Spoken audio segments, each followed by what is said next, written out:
semuanya. Sebelum mulai, ada sedikit disclaimer. Alur yang saya bawakan ini berdasarkan novelnya. Kalau ada perbedaan dengan versi Donghua, jangan salahin saya ya. Salahin aja studionya.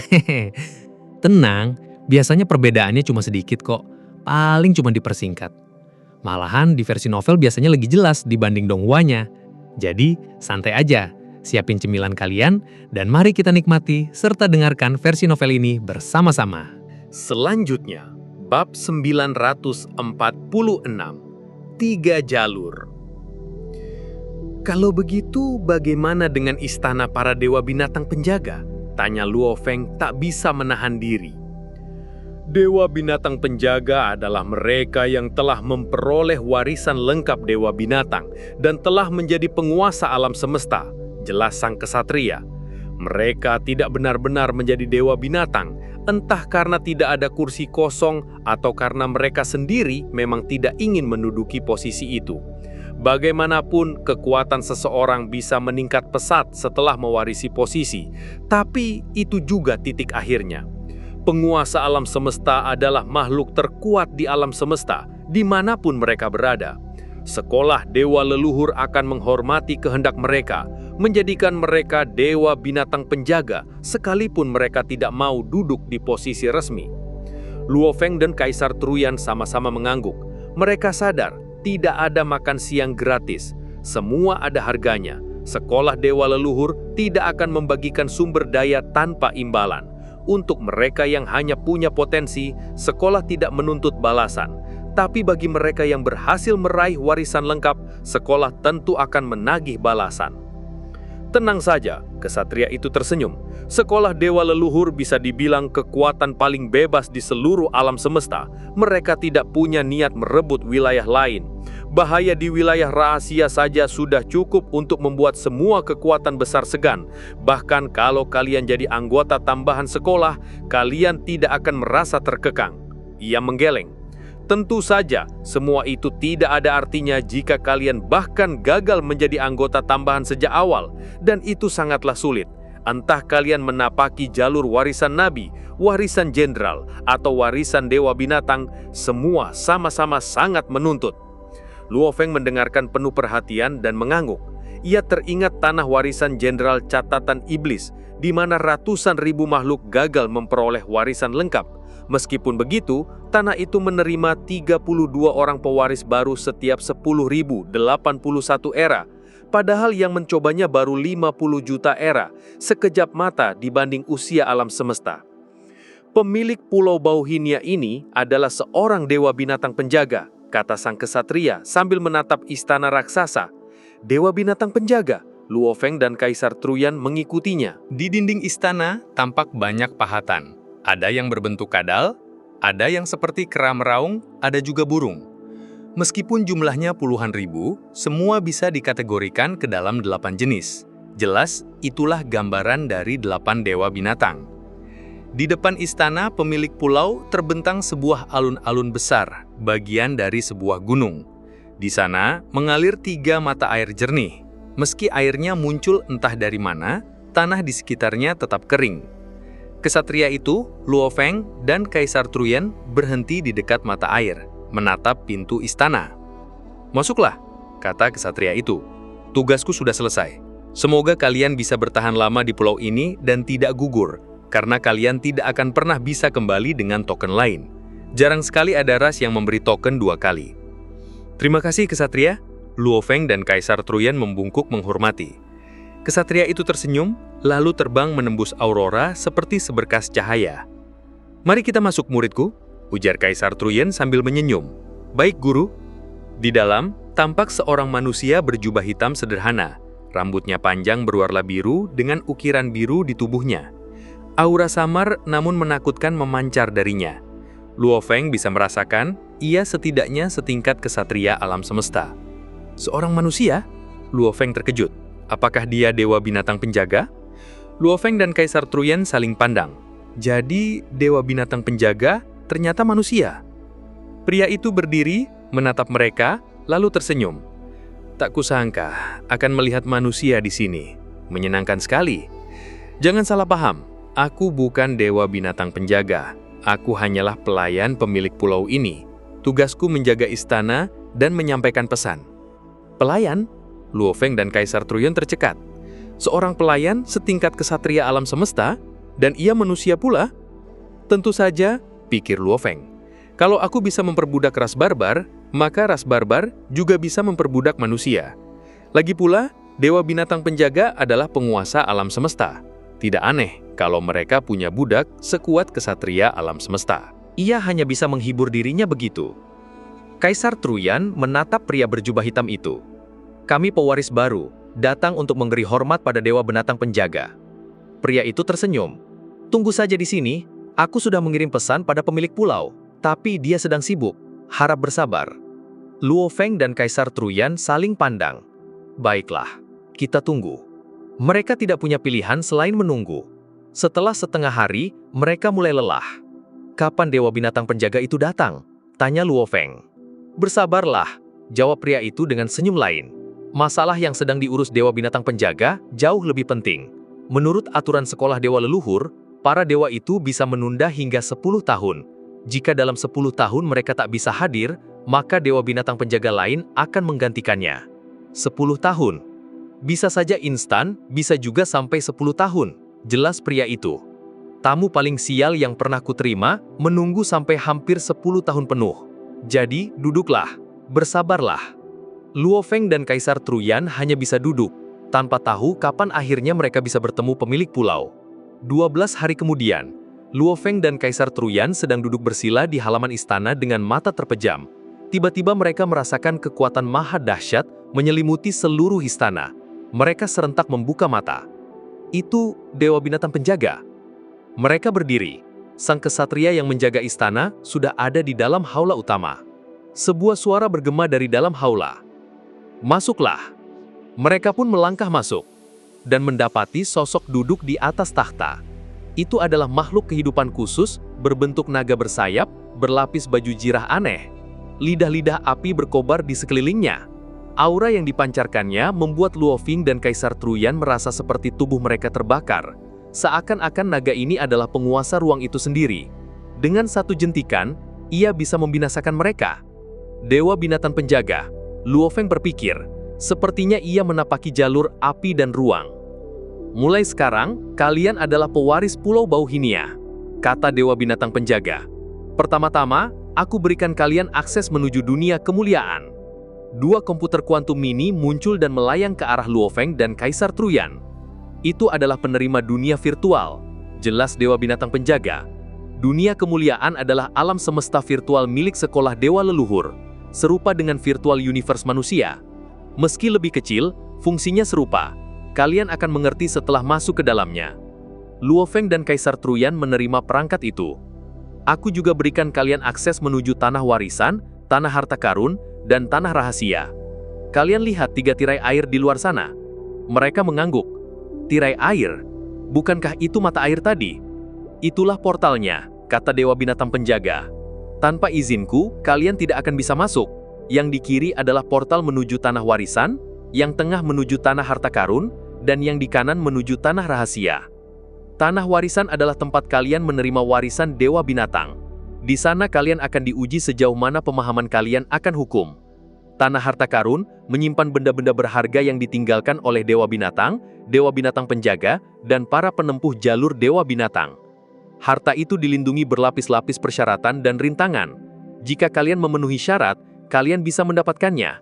Belum lama ini ada manusia yang berhasil memperoleh harta di sana. Tanah rahasia adalah tempat kalian bisa berpetualang.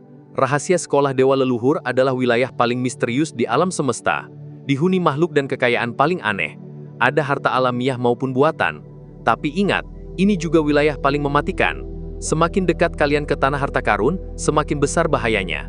Bahkan kesatria alam semesta bisa mati, dan bahkan penguasa alam semesta bisa terjebak. Jadi, bersiaplah mati kalau kalian nekat menjelajahinya. Tanah warisan, tanah harta karun, tanah rahasia ditambah dunia kemuliaan, itulah 4 tempat yang harus kalian kenali. Bangun istana kalian dulu, lalu masuklah ke tanah warisan. Dewa Binatang Penjaga menatap mereka. Pergilah. Iya, pemilik pulau, jawab Luo Feng dan Kaisar Truyan serentak. Mereka membungkuk hormat, lalu keluar dari haula. Selanjutnya, Bab 947. Warisan. Ada ratusan juta pewaris di Pulau Bohinia. Luo Feng dan Kaisar Truyan menuju lokasi yang diberikan sang kesatria dan mulai membangun istana. Fokus, kata Luo Feng. Ia menggunakan kekuatan dunia dari dunia internalnya untuk membangun sebuah kediaman. Hasilnya adalah halaman luas bergaya taman Jiangnan Tiongkok kuno. Ada jalan setapak dari batu kali, dengan aneka bunga ditanam di sisi-sisinya. Di sudut halaman ada sebuah kolam. Air adalah jiwa dari taman Jiangnan itu. Di atasnya terbentang jembatan batu kecil, dengan paviliun-paviliun di sekelilingnya. Ada banyak kamar tidur dan ruang duduk terpisah. Di depan beberapa ruangan, terdapat kolam dengan susunan taman batu atau rock garden. Walaupun seluruh taman hanya seluas 1 km persegi, susunannya menawan. Persis seperti yang diingat Luo Feng tentang kampung halamannya. Banyak taman telah hancur saat Nirwana besar, tetapi sebagian orang kaya membangunnya kembali di era kota basis. Luo Feng pernah mempelajarinya ketika masih pelajar, dan ingatannya luar biasa tajam. Ia cukup mengulang gambar-gambar dari buku sejarah. Luo Feng menggunakan banyak teknik kekuatan dunia untuk menguatkan struktur taman itu. Luo Feng menunjuk ke arah pegunungan di kejauhan. Keluarlah! Hong! Muncul salut taman pribadi lagi. Di kejauhan, perbukitan bergelombang menyatu dengan aliran sungai, taman-taman mengitarinya. Murid, kau ini apa ya? Kata Kaisar Truyan sambil melirik kediaman karya Luo Feng. Luar biasa! Guru, rahasia nuansa kampung halamanku tidak akan terasa hanya dengan kekuatan ilahi. Masuklah. Luo Feng senyum dan mengajak gurunya. Kaisar Truyan sudah lama menjelajah alam semesta dan banyak melihat hal-hal menakjubkan. Di Pulau Bohinia pun ada begitu banyak rancangan arsitektur halus. Namun gaya yang satu ini belum pernah ia lihat. Hebat sekali, ujar Kaisar Truyan saat melintasi jembatan batu kecil. Aku merasa tempat ini seperti puluhan kali lebih luas dari ukuran sebenarnya. Dari sudut berbeda, pemandangan kolamnya juga berbeda. Luo Feng tersenyum. Satu langkah, pemandangan berganti. Itulah rahasianya. Semua sudut dibuat memukau dengan panduan visual. Bisakah kau buatkan satu untukku? Tanya Kaisar Truyan. Tentu, guru sudah meminta. Luo Feng membuat satu taman lagi dengan gaya sedikit berbeda. Taman miliknya lebih mirip era Ming, Qing. Sedangkan untuk gurunya bergaya Tang, lebih megah. Luo Feng dan Kaisar Truyan kembali ke alun-alun di depan istana pemilik Pulau Bohinia. Ayo, Luo Feng dan Kaisar Truyan masuk ke mata air sebelah kiri. Begitu menyentuh air, mereka lenyap. Pemandangan berubah total. Dan sebelum Luo Feng sempat melihat sekeliling dengan jelas, ia merasakan tekanan dahsyat. Hong! Tekanan itu lebih kuat dari apapun di neraka es. Tubuhnya serasa dihimpit puluhan bintang neutron, diiringi himpitan pada jiwa. Apa ini? Tanya Luo Feng. Akhirnya ia bisa melihat. Mereka berada di kehampaan yang diselubungi kabut hitam. Mengambang di tengahnya ada bongkahan meteorit raksasa, dan di atasnya duduk makhluk kuat berzirah ungu berkepala serigala. Salah satu cabang paling banyak populasinya dari ras manusia, manusia serigala, werewolf. Manusia serigala itu tampak terkejut melihat Luo Feng dan Kaisar Truyan. Ia lalu tertawa. Kalian pasti Kaisar Sungai Bilah dan Kaisar Truyan. Aku sudah tahu kalian akan datang. Hormat kami, Kesatria Ju Feng. Kaisar Truyan memberi salam. Hormat, Kesatria Ju Feng. Luo Feng ikut membungkuk, meski bingung. Saat itu suara Kaisar Truyan terdengar di kepalanya. Murid, Kesatria Ju Feng adalah salah satu penguasa 7 bintang ras manusia, setara dengan pemilik istana penggerus langit. Konon dia memperoleh warisan lengkap para jenderal didewakan. Luo Feng terhenyak. Warisan lengkap, setara pemilik istana penggerus langit. Ini adalah tanah warisan milik sekolah dewa leluhur, kata Kesatria Ju Feng sambil melihat ke arah mereka. Wajar ada kekuatan besar menekan. Fungsinya menindas segel jiwa dalam tubuh. Makhluk yang kekuatannya di bawah tingkat kaisar akan mati di bawah tekanan ini. Karena itu hanya makhluk abadi yang berhak memegang token. Bagaimanapun, mereka yang sanggup mendapatkan token setidaknya setara kaisar. Kalian lihat kabut hitam di sekitar kita. Kesatria Ju Feng menunjuk berkeliling. Luo Feng dan Kaisar Truyan mengangguk. Tempat ini aneh. Kekuatan ilahi maupun kekuatan dunia tak bisa mendeteksi apapun, hanya ada kabut hitam menyelubungi. Masuklah ke kabut hitam itu dan terima warisan, kata sang kesatria. Kalian berdua berpencarlah. Baik, jawab Luo Feng dan Kaisar Truyan penuh hormat. Mereka terbang ke arah berbeda. Begitu Luo Feng memasuki kabut hitam, Ia merasakan gaya yang menekan seluruh tubuhnya. Sekalipun tekad Luo Feng lebih kuat dari kebanyakan kesatria alam semesta, ia tetap tak mampu melawan. Ia berdiri di kehampaan, mengangkat tangan kanan. Cih! Kekuatan dunia memancar, berubah menjadi ukiran hukum. Ukiran-ukiran itu terus mengalir keluar, dimulai dari ruang dan emas. Luo Feng mulai berdemonstrasi tanpa bisa mengendalikan diri. Mulai dari dasar, ia memanifestasikan seluruh pemahamannya tentang hukum. Semakin lama, semakin banyak ukiran muncul, saling berjalin, melukis dunia hukum yang memesona. Baru lama kemudian, Luo Feng berhenti. Gaya misterius itu meninggalkannya. Hah, apa barusan? Luo Feng ketakutan sampai tubuhnya basah keringat. Ia ingat jelas bagaimana barusan dipaksa memanifestasikan hukum-hukum penggabungan. Ini luar biasa, gumamnya. Tekadku sangat kuat, dan mutiara menara di dalam jiwaku melindunginya. Bahkan penguasa alam semesta pun sulit mengendalikan pikiranku. Tapi gaya misterius itu, dia... Baru sekarang, Luo Feng benar-benar paham betapa perkasa sekolah dewa leluhur. Benar, ini tanah warisan. Bahkan kesatria alam semesta, sekuat pemilik istana penggerus langit atau si Luo Feng, akan datang ke sini bila belum mendapat warisan lengkap. Gaya ini akan memanipulasi semua yang lain, seperti yang barusan kualami. Memang tidak agresif, tapi aku sama sekali tidak diberi kesempatan melawan. Dari mana asal gaya itu? Saat Luo Feng masih memikirkan sumbernya, gaya itu datang lagi. Tingkat ketiga. Terdengar suara menekan. Tak ada penjelasan lain, namun seketika Luo Feng mengerti apa maksud tingkat ketiga itu. Suara itu bergema di benaknya, dan Luo Feng terjerembab ke alam mimpi. Ia terkurung dalam dunia mimpi yang aneh. Di dalamnya, ia diperlihatkan rahasia paling halus dari jalan Dewa Binatang. Seluruh detail hukum gabungan ruang emas diajarkan dengan cara paling rinci. Seolah ada seseorang menuangkan pengetahuan langsung ke dalam otaknya. Efeknya jauh melebihi membaca 52 tablet kekacauan atau menatap patung Dewa Binatang. Setelah waktu lama, gaya itu memudar. Kabut hitam menendang Luo Feng keluar dari dunia mimpi. Di luar dugaan, mata Luo Feng berbinar, terilhami. Andai bisa sekali lagi, aku berlatih di neraka es lebih dari 2000 tahun untuk memahami sedikit saja bab ketiga dari 7 bentuk Nanshen.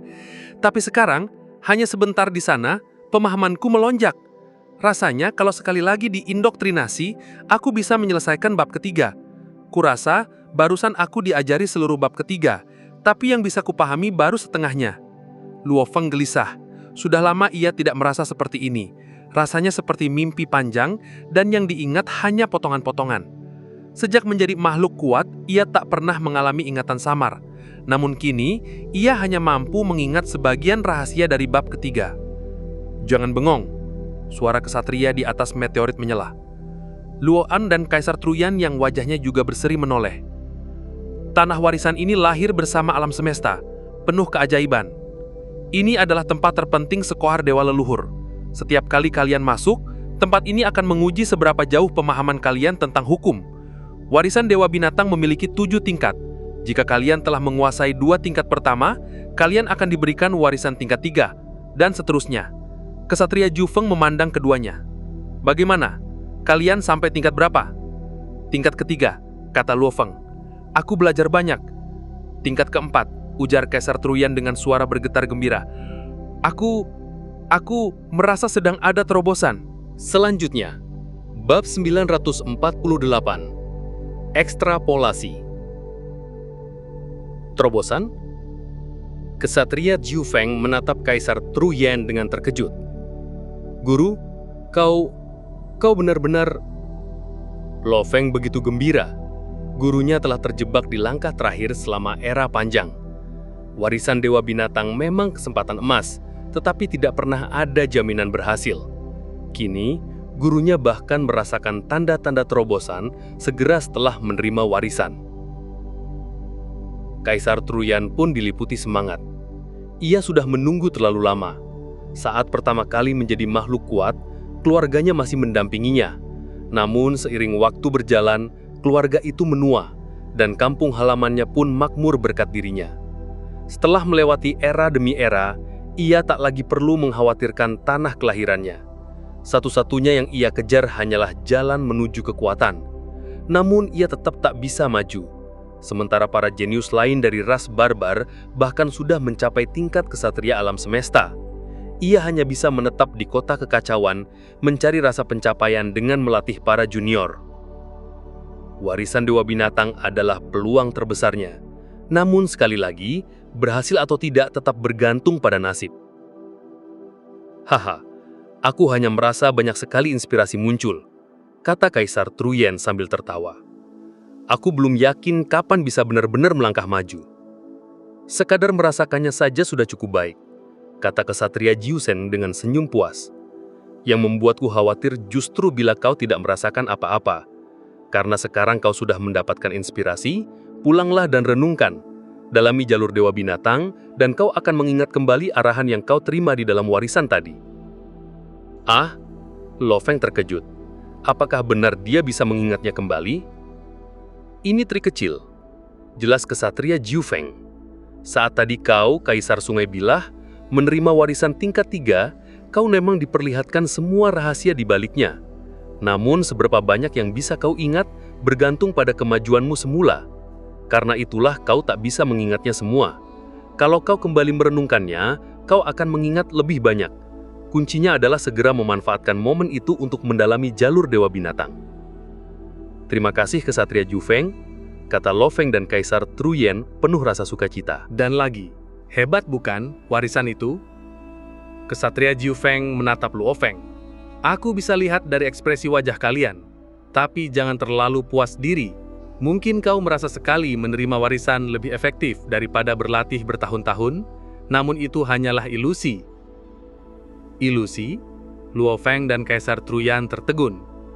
Mungkin sebelumnya, kau merasa sulit memahami hukum saat berlatih, kata Kesatria Jiu Feng. Tapi kesulitan itu justru datang karena kau sungguh berusaha. Karena itulah, ketika menerima warisan, kau seakan tercerahkan seketika. Kalau kau mengira warisan itu saja sudah cukup membuatmu kuat, kau keliru besar. Tanpa dasar kegagalan dan latihan keras sebelumnya, kau tidak akan mendapat apa-apa meski diberi warisan. Luo Feng dan Kaisar Truyen baru benar-benar mengerti.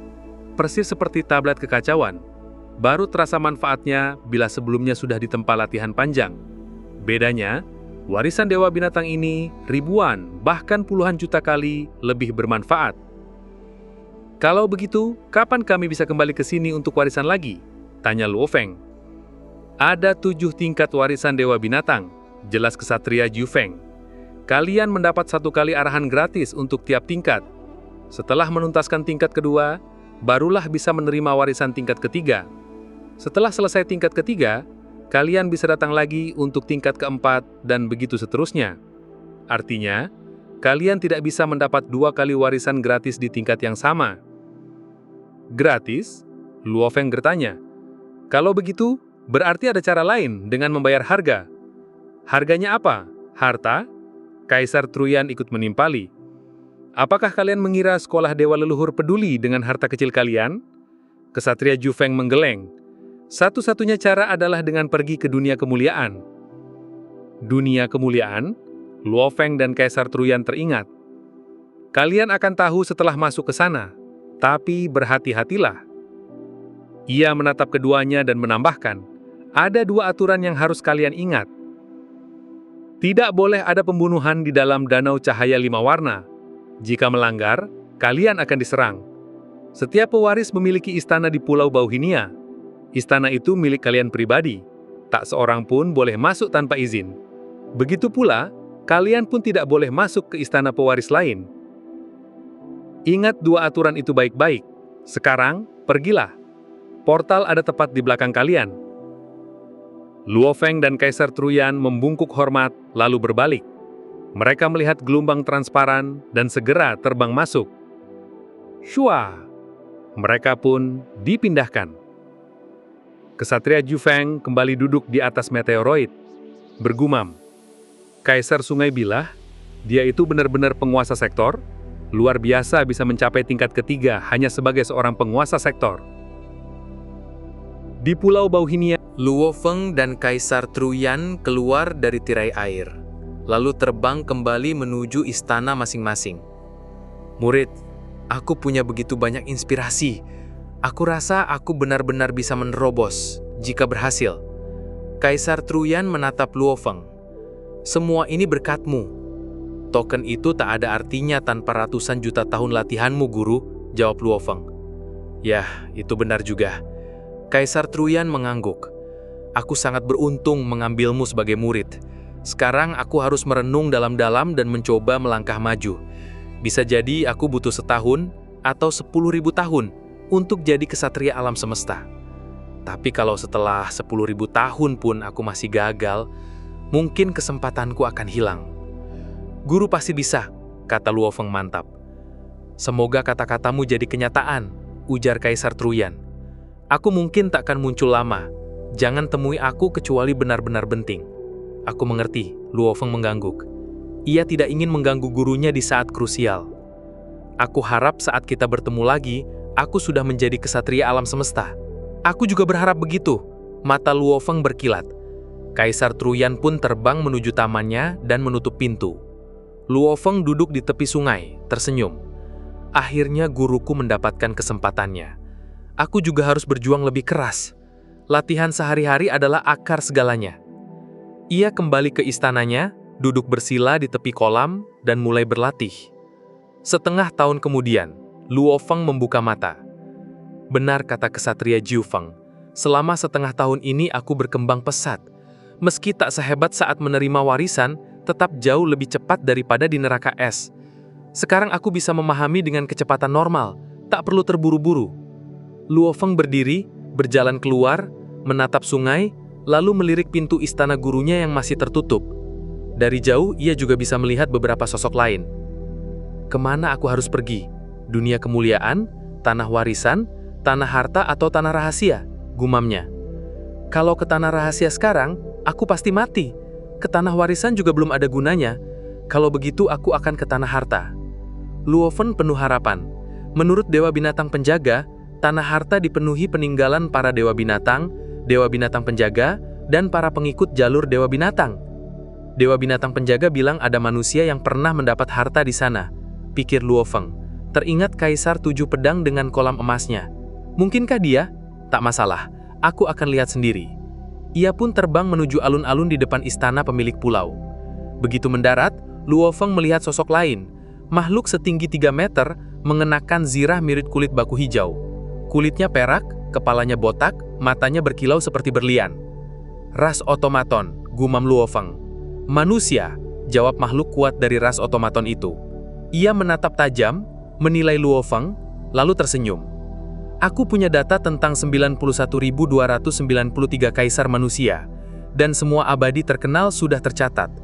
Biasanya, hanya kaisar terkemuka yang mendapat token untuk masuk. Anehnya, aku tak menemukan data tentangmu. Berdasarkan pertempuran Kaisar Sungai Bilah melawan Kaisar Heiti, selalu muncul bayangan Dewa Binatang ketika ia menyerang. Jelas ia mengikuti jalur Dewa Binatang. Dalam 10.000 era terakhir, hampir tak ada manusia yang menempuh jalur ini. Kaisar Sungai Bilah luar biasa bertalenta. Tentu ras manusia memberinya token. Betul kan? Kau adalah Kaisar Sungai Bilah? Makhluk otomaton itu menambahkan, sungguh menakjubkan kekuatan harta sejati. Aku bahkan tak bisa menebak bahwa kau hanyalah seorang penguasa sektor. Selanjutnya, bab 949, Tanah Harta. Luo Feng menatap makhluk kuat dari ras otomaton di hadapannya dengan dahi berkerut. Ia tidak menyangka ras itu bisa begitu tepat menebak identitasnya. Namun, setelah dipikir lagi, ia tidak terlalu terkejut. Ras Rangga, ras iblis dan ras otomaton sering berhubungan dengan manusia, sehingga mereka memiliki data sangat rinci tentang manusia. Lagi pula, hanya jenius-jenius paling berbakat yang bisa mendapatkan token dan masuk ke tanah warisan. Aku tahu kau adalah Kaisar Sungai Bilah, meskipun kau tak mau mengakuinya, kata makhluk kuat dari ras otomaton itu menatap tajam ke arah Luo Feng. Ia begitu ingin membunuh manusia di depannya demi hadiah besar yang ditawarkan. Yang bisa kau lakukan hanyalah menebak identitasku, Luo Feng menyeringai. Tapi aku sudah bisa memastikan kau adalah Kaisar Jujue. Sedangkan soal siapa aku sebenarnya, silakan saja terus menebak. Luo Feng melangkah masuk ke dalam mata air dan tubuhnya lenyap. Kaisar Jujue sedikit tertegun. Ia menatap alun-alun kosong itu dan bergumam. Menarik sekali, dia tak mau mengakuinya. Sepertinya Kaisar Sungai Bilah yang terlalu berbakat ini memang berwatak keras. Tidak heran dengan bakat sebesar itu. Semua orang yang bisa masuk ke tanah warisan memang luar biasa. Namun, nama besar adalah yang membuat Kaisar Sungai Bilah benar-benar istimewa. Seluruh alam semesta tahu ada seorang manusia bernama Kaisar Sungai Bilah yang bisa mengalahkan Kaisar Puncak hanya dengan level penguasa sektor. Prestasi itu membuat iri banyak jenius dari berbagai ras, bahkan Kaisar tak terkalahkan sekalipun. Wajar saja mereka cemburu. Tanah harta, gumam Kaisar Jujue. Tempat itu selalu penuh pewaris dan mereka tak mungkin tinggal lama di sana. Akan ada seseorang yang bisa mengungkap identitas aslinya. Ia tersenyum, lalu ikut melangkah masuk ke tirai air. Meskipun Luo Feng tak mengakui, sebagai automaton, makhluk hidup berbasis kecerdasan buatan, Kaisar Jujue memiliki kemampuan analisis luar biasa yang membuatnya percaya penuh pada dugaannya. Tanah harta.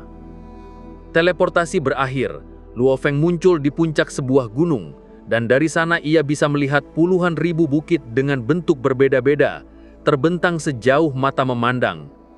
Di antara pegunungan itu ada danau-danau raksasa, beberapa luasnya mencapai jutaan kilometer persegi. Danau-danau itu tampak seperti zamrud raksasa, ada yang berwarna terang, ada pula yang gelap. Luo Feng mendongak, di langit aurora berwarna-warni terus bergerak. Jelas, tanah harta ini berada di dalam danau cahaya 5 warna. Benar juga, pikir Luo Feng, tanah harta dipenuhi barang berharga. Sekolah dewa leluhur pasti menaruhnya di tempat seaman ini. Kalau tidak, para makhluk agung di luar sana sudah lama menjarahnya. So, Luo Feng terbang menyeberangi pegunungan. Ia melihat begitu banyak makhluk dari berbagai ras, termasuk makhluk-makhluk khusus. Bahkan beberapa raksasa dari ras iblis dan ras tumbuhan mengecilkan tubuh mereka agar bisa beraktivitas di sini. Menarik sekali, pikir Luo Feng. Rasanya seperti sedang melihat pameran semua jenis makhluk. Meski aku pernah bertempur di medan perang luar domain, jumlahnya tak sebanding dengan yang kulihat di sini. Ini pertama kalinya Luo Feng melihat begitu banyak ras sekaligus, bahkan beberapa di antaranya belum pernah ia dengar sebelumnya. Hatinya berdebar penuh semangat. Namun setelah beberapa saat, ia mulai terbiasa. Ia turun dan mendarat di sebuah gunung, duduk di atas batu, lalu bergumam. Lalu di mana hartanya? Tuan manusia, terdengar suara memanggilnya. Luo Feng menoleh. Seorang makhluk berwajah tampan dengan tubuh transparan terbang ke arahnya, mengenakan zirah hijau. Luo Feng tersenyum. Tuan dari klan kabut gelap. Klan kabut gelap adalah anggota aliansi Hong. Aku Thousand Rain, kata makhluk itu dengan ramah. Aku Hua, jawab Luo Feng, menyebut nama samarannya. Aku belum pernah melihatmu sebelumnya, baru datang, tanya Thousand Rain. Iya, ini pertama kalinya aku datang ke tanah harta. Luo Feng menatap sekeliling dan menghela napas. Kudengar banyak sekali harta peninggalan para senior sekolah dewa leluhur, tapi yang kulihat hanya pemandangan indah, bukan harta. Kau tak menemukan harta? Thousand Rain langsung tertawa. Apa lucunya? Luo Feng menatapnya heran. Harta ada di mana-mana. Thousand Rain menunjuk sekeliling. Setiap gunung dan setiap danau menyimpan harta. Di mana-mana? Luo Feng tertegun. Puluhan ribu gunung dan danau, berarti jumlahnya tak terhitung. Benar, jumlahnya sangat banyak. Lihat sana, 108 gunung tertinggi itu. Thousand Rain menunjuk deretan pegunungan raksasa yang menjulang jauh lebih tinggi dari lainnya. Semua pewaris tahu, 108 benda paling berharga sekolah dewa leluhur tersembunyi di sana. Dari jumlah itu, 42 sudah diambil oleh pewaris paling beruntung sepanjang sejarah. Yang terakhir, sekitar 1,2 juta era lalu, seorang kesatria alam semesta dari ras iblis berhasil mendapatkan harta tak ternilai. Harta tak ternilai? Luo Feng berbelalak. Tentu saja, ini tanah harta sekolah dewa leluhur. Dari 108 benda itu, masing-masing minimal harta tak ternilai. Selain itu, masih ada banyak benda langka lain. Beberapa sangat berguna bagi mereka yang menempuh jalur dewa binatang. Tapi untuk mendapatkannya, hampir mustahil. Luo Feng menatap pegunungan itu dengan penuh hasrat. Tidak ada yang mencoba memotong gunungnya? Luo Feng bergurau. Siapa yang berani? Tao Shen Rain terkekeh. Pertama, semua gunung dilindungi oleh kekuatan danau cahaya 5 warna. Kaisar seperti kita sama sekali tak bisa melukai mereka. Kedua, meski ada kesatria alam semesta yang cukup kuat untuk melakukannya, mereka takkan berani. Merusak tanah harta sama saja menodai para senior sekolah dewa leluhur, dan itu berarti mati seketika oleh kekuatan danau. Luo Feng mengangguk. Jadi jangan terlalu berharap, lanjut Tao Shen Rain sambil tersenyum. Semakin berharga suatu benda, semakin sulit persyaratannya. Kalau saja kita tahu syarat yang ditetapkan para senior, mungkin kita bisa berusaha. Tapi sayangnya, kita bahkan tak tahu apa syaratnya. Karena itu semua tergantung keberuntungan. Tapi ingat, bahkan harta paling remeh di sini masih lebih berharga daripada harta biasa. Luo Feng merenung. Ia membayangkan para makhluk agung yang dulu menaruh benda-benda itu di sini. Gangguan kesatria alam semesta. Tanah harta dipenuhi banyak kaisar, tapi juga tak sedikit kesatria alam semesta. Sebab banyak pewaris memang berada di level itu, dan juga banyak anggota tambahan sekolah dewa leluhur yang merupakan kesatria. Perbandingan jumlah kaisar dengan kesatria kira-kira 1000-1, sehingga para kaisar umumnya menghindari konfrontasi dengan kesatria. Hong! Sebuah sosok raksasa melompat turun ke sebuah gunung. Manusia? Gumamnya ketika matanya menangkap Luo Feng dan Tao Shen Rain. Manusia itu menyebalkan. Sosok itu meluncur cepat ke arah mereka. Luo Feng dan Tao Shen Rain mencoba menghindar, namun kecepatan lawan meningkat dan langsung menabrak mereka. Hong! Kekuatan dahsyat menghantam tubuh Luo Feng dan Tao Shen Rain. Mereka terpental keras. Puh! Darah mengalir dari mulut mereka. Brengsek! Geram Tao Shen Rain dengan gigi terkatup. Wajah Luo Feng menggelap. Tao Shen Rain buru-buru menariknya sambil berkomunikasi lewat pikiran. Jangan melawan! Dia seorang kesatria alam semesta! Luo Feng mendidih oleh amarah. Kita berada di dalam danau cahaya 5 warna. Apa yang bisa dia lakukan? Membunuh kita. Dia tidak membunuh kita, balas Tao Shen Rain. Kesatria-kesatria ini sudah hidup di sini berera-era. Mereka tahu aturannya. Lihat, gunungnya tetap utuh, tubuh kita pun tidak hancur. Dia hanya ingin menghinakan kita. Lalu apa yang bisa kau lakukan? Namun Luo Feng sudah terbang melesat ke arah kesatria itu sebelum Tao Shen Rain selesai bicara. Di atas gunung, makhluk itu menengus sambil melirik mereka. Ia heran melihat manusia itu justru menyerangnya balik. Apa yang dia pikirkan? Dia hanya seorang kaisar, gumamnya jengkel. Ia pun berniat menepis Luo Feng seperti serangga. Namun ia tiba-tiba membeku. Kedua matanya terbelalak saat melihat Luo Feng menggenggam kristal dewa api. Kristal itu tidak mengancam dirinya, tapi ledakannya cukup untuk membunuh Luo Feng. Dan kalau Luo Feng mati, ia pun ikut mati bersama. Kesatria, Luo Feng mendarat di atas gunung sambil menggenggam kristal dewa api, menatap dingin kesatria alam semesta dari ras barbar itu. Apa menghinakan kaisar membuatmu merasa hebat? Selanjutnya, bab 950. Kesatria dan Kaisar. Kesatria Beishan sudah lama tinggal di Pulau Bauhinia dan sering datang ke Tanah Harta. Para kaisar yang lemah pun sudah terbiasa melihatnya bertindak dominan. Ini memang hal biasa di pulau itu, sebab kesatria dan kaisar jelas bukan setara. Kesatria yang berwatak baik biasanya akan terbang perlahan ke suatu tempat, lalu para kaisar di sana akan menyingkir. Namun bila bertemu yang agresif seperti kesatria Beishan, mereka hanya bisa menahan diri. Sudah sangat umum terjadi. Kesatria Beishan memandang manusia di depannya dan menyeringai. Membuli kalian? Aku memang dari sananya membenci manusia, karena itu aku membuli kalian. Kau mau apa? Berani kurang ajar padaku padahal kau cuma seorang kaisar? Ya, aku baru saja melakukannya, dan aku akan terus melakukannya. Lalu, kau mau apa? Luo Feng menatap ke atas ke arah kesatria ras barbar itu, sambil menggenggam kristal dewa api. Sekitar mereka hening. Tao Shen Rain yang bibirnya berlumur darah, juga para makhluk kuat dari ras barbar lain, semua menoleh menonton. Aku belum pernah lihat yang satu ini, kata seseorang. Pendatang baru. Lihat, satu lagi si bodoh. Tak heran, mereka pikir dilindungi hukum sekolah dewa leluhur, jadi kesatria tak bisa menyentuh mereka. Selain itu, banyak pendatang baru itu makhluk spesial dari berbagai ras. Tak terbiasa diperlakukan begitu. Kesatria Beishan memang benci manusia dan suka bertindak semaunya. Wajar pendatang baru melawan Beishan. Nanti dia akan belajar bagaimana bersikap. Kita lihat seberapa beraninya si baru ini. Manusia itu cerdik, menggenggam kristal dewa api. Dengan begitu, Dia bisa menakut-nakuti Beishan. Kalau kristal itu membunuh manusia itu, Beishan juga akan ikut mati. Para makhluk kuat di kejauhan menonton. Kebanyakan adalah kaisar, sebagian kecil kesatria alam semesta. Di puncak gunung, Luo Feng mengusap bibirnya dan menatap kesatria alam semesta dari ras barbar itu. Berani juga, kata kesatria Beishan, sambil memandang dari atas. Ia kesal, namun sekaligus tertarik. Sudah lama ia tak menemui kaisar manusia yang berani melawannya terang-terangan. Manusia, kau tahu aku ini kesatria alam semesta? Tahu, jawab Luo Feng, menatap lurus. Lalu kenapa? Tidakkah kau merasa seharusnya menghormatiku? Kenapa? Yang lemah harus menghormati yang kuat. Karena yang lemah takut dibunuh, dan mereka mengagumi kekuatan. Jelas aku tak mengagumimu sedikit pun, dan di dalam danau cahaya 5 warna ini, aku tak perlu takut padamu. Jadi katakan, kenapa aku harus tunduk padamu? Kesatria Beishan tertawa keras, suaranya bergema di antara pegunungan, semakin banyak makhluk kuat menoleh. Memang benar, di sini kau tak perlu takut padaku, Beishan menyunggingkan senyum miring. Lalu menambahkan, namun manusia, kau juga tahu kau takkan selamanya tinggal di sini. Aku sudah melihatmu, aku tahu aromamu. Kau tahu apa yang akan terjadi kalau aku menemukanmu di luar? Tidakkah kau pikir apa yang kau lakukan ini bodoh? Luo Feng menatap Beishan. Sudahlah, kata Thousand Rain lewat telepati. Jangan cari gara-gara dengan kesatria. Para kesatria alam semesta sudah terbiasa dihormati. Kita ini bukan selevel. Memang kali ini Beishan kebablasan, tapi yang bisa kita lakukan cuma menahan diri.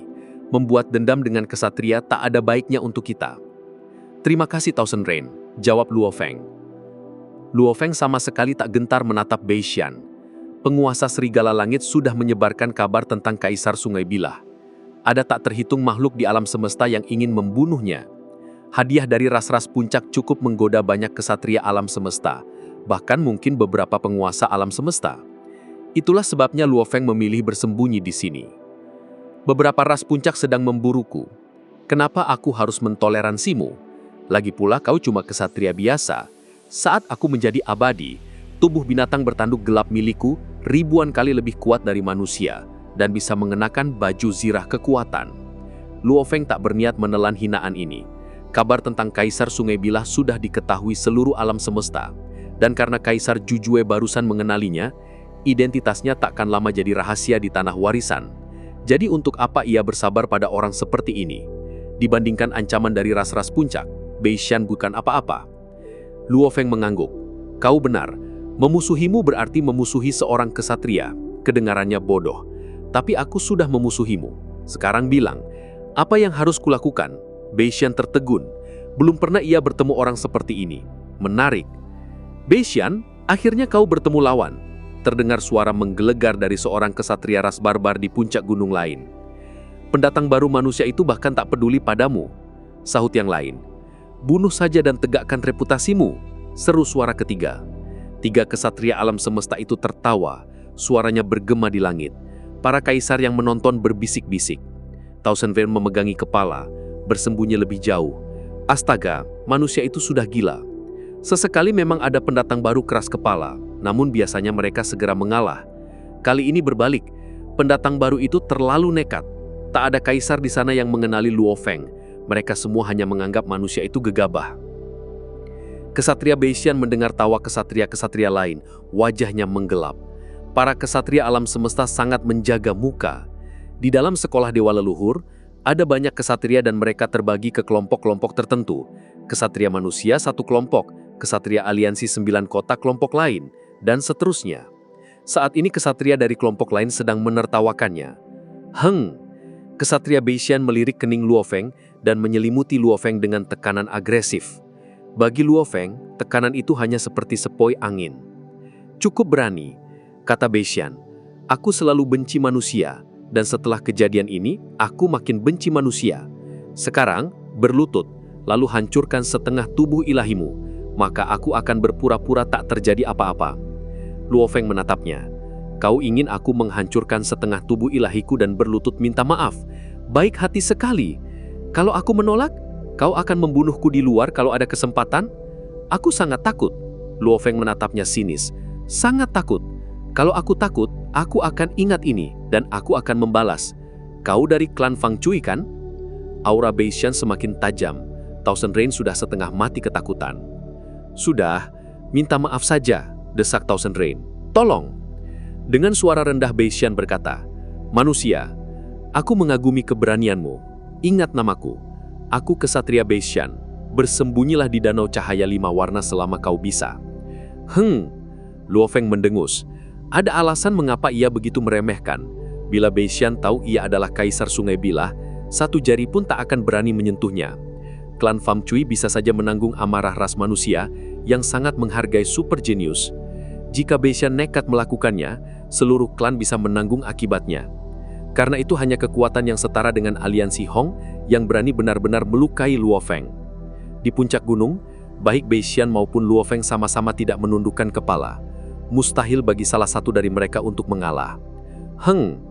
Kesatria Beishan mendengus dan bersiap pergi. Beishan, terdengar suara. Sosok putih salju muncul di sisi gunung. Tingginya sekitar 3 meter. Seluruh tubuhnya seperti bongkahan es dengan banyak pecahan es membeku di dalamnya. Wujudnya menyerupai manusia dengan zirah es. Aura yang dipancarkannya bahkan terasa lebih kuat dari Beishan. Kaisar Juchong, wajah Beishan menggelap. Beishan, ucap pria berzirah es itu dengan senyum tipis. Aku tahu kau tak akur dengan manusia, tapi dia hanyalah pendatang baru. Perlu sejauh itu? Aku cuma ingin menyarankan, jangan terlalu keras pada para kaisar. Luo Feng terperangah. Ia tak bisa menahan menatap pria berzirah es itu. Kaisar? Pria berzirah es di hadapannya ini kaisar? Thousand Rain, siapa dia? Tanya Luo Feng. Thousand Rain sempat kaget ditanya, namun segera menjawab. Itu Kaisar Juchong, salah satu dari 3 kaisar di Pulau Bauhinia. Katanya, dia makhluk unik di alam semesta. Tubuh aslinya lebih dari 40.000 mil tingginya. Konstitusinya 5.000 kali lebih kuat daripada kita, meskipun hanya seorang kaisar. Bahkan melebihi banyak kesatria alam semesta biasa. Selain itu teknik-tekniknya luar biasa. Dia mendapat 2 harta tak berhingga dari sekolah dewa leluhur dan dilatih khusus. Kesatria biasa bukan tandingannya. Luo Feng berkedip, menatap Kaisar Juchong di hadapannya. Makhluk kehidupan unik, pikir Luo Feng. Lebih dari 40.000 mil, 5.000 kali. Kasih like dan subscribe dulu ya ke channel Dutaverse ID, biar saya makin semangat. Terima kasih juga udah nonton sampai habis. Semua ini saya kerjain sendiri dari pagi sampai malam, jadi maaf kalau visualnya cuma satu, udah mentok capek. Karena memang saya ngerjain semuanya sendirian. Dan kalau ada kata-kata yang belibet, nggak saya benerin, ya maklum aja, capek. Tinggalin komen kalau ada saran atau request novel lain. Sampai ketemu di video berikutnya. Bye-bye!